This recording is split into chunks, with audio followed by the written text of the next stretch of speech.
All right, let's jump right into this explainer. Today, we're looking at Mars in the third house. And wow, this is a fascinating astrological placement. It creates this incredible, almost palpable tension between two very different forces: how we communicate with the world around us and our raw, unfiltered ambition. It is basically the ultimate showdown between our thoughts and our actions. I want you to really think about this for a second. Is your silence true confidence, or is it hidden anger just waiting beneath the surface? For anyone with this placement or anyone trying to figure them out, this is the profound paradox you're facing every single day. Section 1. Action over words. Now, what's really interesting here is how we separate the raw ingredients. We're looking at the realm of the mind versus pure fiery drive. The third house, right? It governs our communication, our intelligence, our baseline skills, and how we learn. But then we inject Mars into that house. And Mars, that represents energy, ambition, competition, and undeniable passion.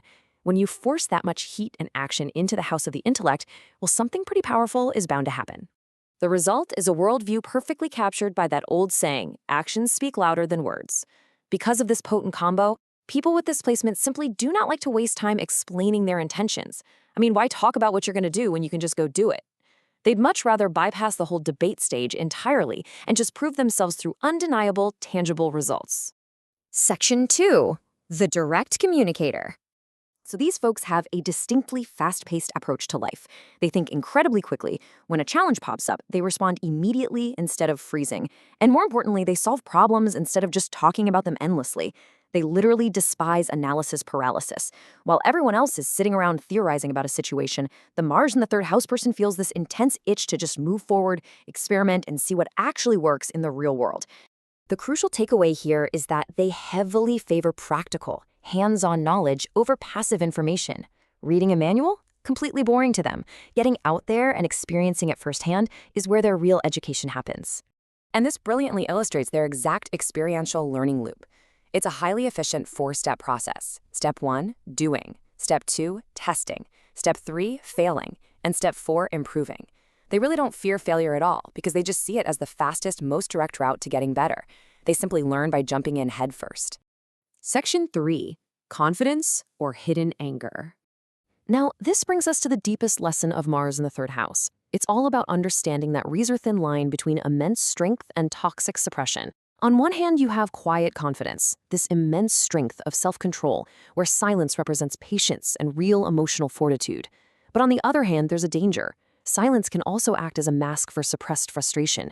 It can hide anger or disappointment that you've just swallowed instead of actually dealing with. And if that unexpressed feeling is left to fester, it creates a really dangerous internal pressure cooker. Which forces us to ask this directly. Are you choosing silence because you truly do not need to prove yourself to anyone?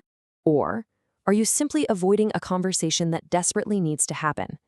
It's a tough question, for sure, but it requires some radical self-awareness to answer honestly.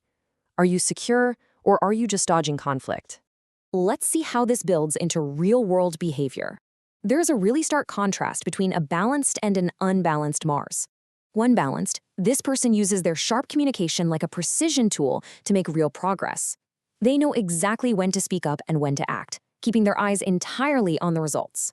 But when unbalanced, well, avoiding those emotional explanations early on leads to impulsive reactions later.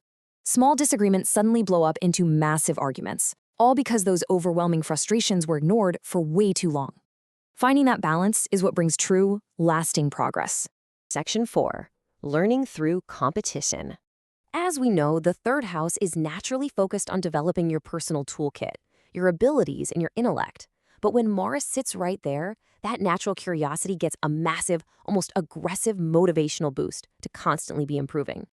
And these are the activities they naturally gravitate toward to get that improvement. We're talking courage, strategy, competition, quick thinking, and practical application. These guys are incredibly self-driven learners. If a skill isn't something they can actually use in their real day-to-day life, they want no part of it. They absolutely thrive when they are challenged. So where do they usually find those challenges? Primarily in their relationships with siblings and peers. From a very young age, their close surroundings act as this intense, sometimes even chaotic training ground. This is exactly where they develop their initial courage and that fierce independence through direct, everyday friction. But there's a really vital lesson they have to learn in that arena. Through all these intense peer challenges, they have to transition from a mindset of winning every single argument at all costs to a mindset of actually creating harmony.